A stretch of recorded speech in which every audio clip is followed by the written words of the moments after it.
Shadab Khan versus Mohammad Yusuf. इस time Pakistan cricket में एक नई जंग छिड़ चुकी है।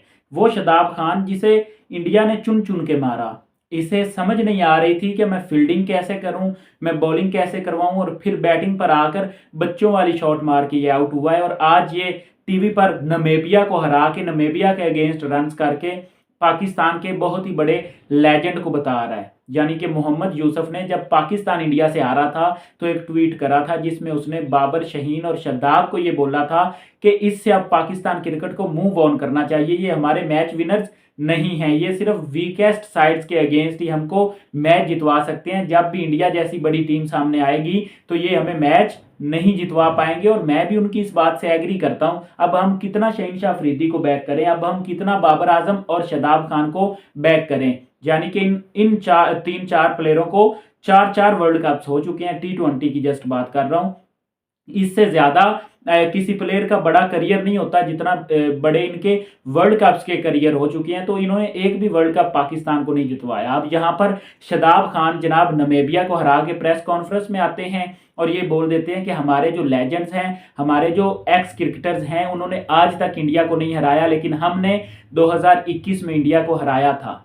हम उनसे बड़े हैं क्योंकि हमने इंडिया को हराया है, उन्होंने इंडिया को नहीं हराया। तो मैं उनको ये बता देना चाहता हूं शदाब साहब को, आप नमीबिया के अगेंस्ट परफॉर्मेंस देकर वर्ल्ड चैंपियन नहीं बन सकते। जब आप अगला मैच है ना न्यूजीलैंड के अगेंस्ट, मैं आपको देख लूंगा, मैं देख लूंगा किस तरह से बॉलिंग करवाते हो और किस तरह से आकर छक्के मारते हो। जिस तरह से नमीबिया को बेचारों को उनको आपने धोया है तीसरे चौथे नंबर पर आकर, क्योंकि आप जानते थे कि इनके अगेंस्ट कोई 3-4 चौके छक्के लगा के फिर 2-3 को आउट करके मैं अपनी जगह पक्की कर सकता हूं। और यही तो आपको चाहिए था, जो कि आपको मिल चुका है। शदाब खान ने सीधा मोहम्मद यूसुफ को टारगेट करते हुए ये कहा कि हमारे लेजेंड्स कभी इंडिया से नहीं जीते, लेकिन हमने मैच जितवाया है। तो आज मोहम्मद यूसुफ ने जवाबी कार्रवाई करते हुए उन्होंने पूरी एक लिस्ट और तहरीर भेजी है, वो आपको मैं बताता हूं। मोहम्मद यूसुफ का कहना है कि 99 का जो वर्ल्ड कप था ना, हम फाइनल ऑस्ट्रेलिया से हारे थे। हम फाइनल ऑस्ट्रेलिया से हारे थे, लेकिन उस फाइनल के बाद वसीम अकरम और वकार यूनुस को बहुत ही ज्यादा हैवी क्रिटिसिज्म का सामना रहा था और वसीम अकरम को कप्तानी से भी हटा दिया गया था, हालांकि हम वर्ल्ड कप का फाइनल हारे थे। तो यहां पर मोहम्मद यूसुफ का ये कहना है कि क्रिटिसिज्म आप पर होगा जब आप अच्छा नहीं खेलेंगे, और ये बड़े बड़े लेजेंड्स को होता रहा है। आप तो दूध में से मक्खी नहीं है उनके सामने, ये हकीकत है। उसके बाद उन्होंने ये कहा कि 2003 के वर्ल्ड कप में हम ग्रुप स्टेज से बाहर हुए, जहां पर वसीम, वकार और सईद अनवर को ड्रॉप किया गया। हालांकि उस 2003 के वर्ल्ड कप में सईद अनवर ने इंडिया के अगेंस्ट सेंचुरी स्कोर भी की थी, बावजूद उसके इन तीनों लेजेंड्स को ड्रॉप कर दिया। आज भी इन तीनों का नाम दुनिया क्रिकेट में याद रखा जाता है। जी, इतने बड़े लेजेंड्स थे ये तीनों, लेकिन उन्हें ड्रॉप किया गया क्योंकि खराब परफॉर्मेंस थी। आप क्यों नहीं हो सकते? क्या आप वसीम, वकार और सईद अनवर से, जो कि पाकिस्तान क्रिकेट की पहचान है, क्या आप उनसे बड़े हो गए हैं कि वो ड्रॉप हो सकते हैं? तो आप सो कॉल्ड के सुपरस्टार्स नहीं हो सकते।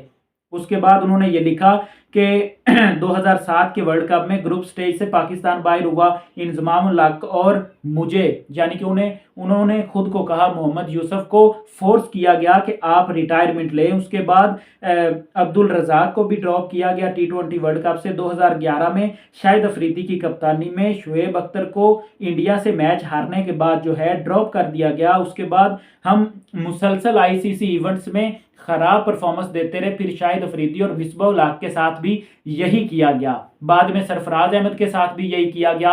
और उसके बाद उन्होंने एक बहुत ही बड़ी बात बोल ली है। उन्होंने ये कहा है कि जब मोहम्मद रिजवान वो ड्रॉप हो सकता है, तो ये 3-4 बंदे, ये टोलेबाज क्यों नहीं टीम से बाहर हो सकते? इनको भी बाहर होना चाहिए, ये क्यों नहीं बाहर जा रहे? अब यहां पर आप देखते हैं कि उस पर तो कोई शक किया ही नहीं जा सकता कि इस टाइम बाबर आजम अच्छी परफॉर्मेंस नहीं दे रहे हैं, लेकिन बाबर आजम इस तरह से किसी पर हिंट नहीं करता। वो उनकी भी रिस्पेक्ट करता है जो उसे बिला वजह का ट्रोल करते हैं, और वो उनकी भी रिस्पेक्ट करता है जो कि उसे अच्छा मशवरा देते हैं। वो किसी भी एक्स क्रिकेटर के लिए, किसी भी जर्नलिस्ट के लिए मैंने नहीं आज तक सुना कि बाबर आजम ने कोई भी जुमला कसा हो या कोई भी जवाब दिया हो। अब यहाँ पर शदाब खान इतना बड़ा लेजेंड अभी हुआ नहीं है, इसने हमें जितवाया क्या है? सिवाय चैंपियन ट्रॉफी में इसने अच्छी परफॉर्मेंस दी थी, क्योंकि उस टाइम ये एक यंगस्टर था, इसके लिए जज्बा था। लेकिन अब सिर्फ ये पैसे के लिए खेलता है, मुल्क के लिए नहीं खेलता। और जो बंदा कंट्री के लिए खेलता है, कम अज़ कम वो अपने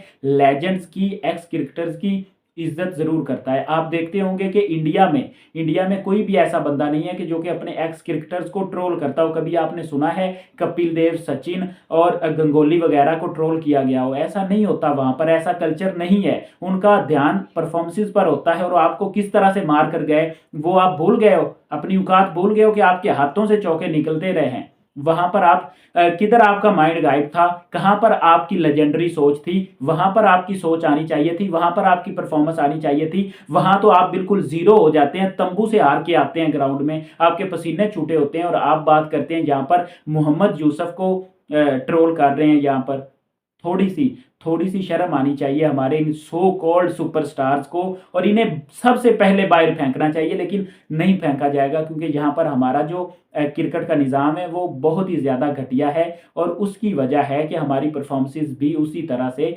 घटिया आती हैं। अपनी राय कमेंट की सूरत में ज़रूर दें।